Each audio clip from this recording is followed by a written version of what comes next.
Why does bourbon smell and taste like bourbon? Let's find out. On today's Science Saturday, I'm going to look at the chemistry behind the aroma and taste of bourbon. Science! Let's start at the beginning at the fermentation process, and let's first look at esters.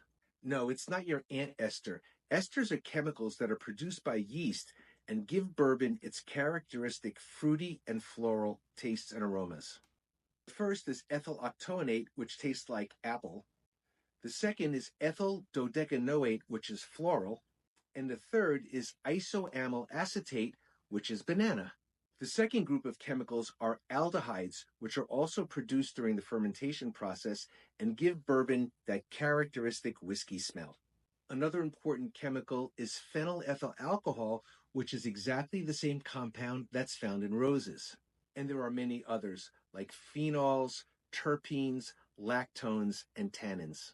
But the process by no means stops there. So now let's turn our attention to the chemistry of charred oak.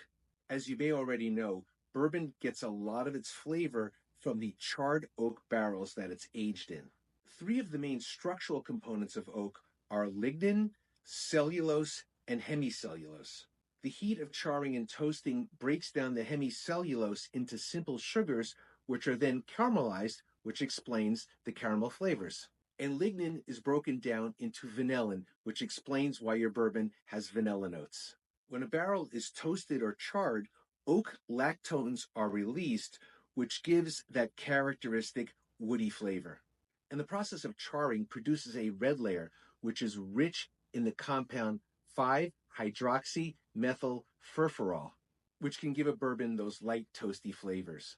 In addition, the charred wood acts as a filter, removing unwanted and unpleasant chemicals from the whiskey. All right, so this is obviously a high-level view, but for those of you out there that think that tasting notes like vanilla or caramel or even banana are a lot of hogwash, the chemistry would disagree. But what do I know? I'm just a regular guy sipping whiskey. Thanks for watching.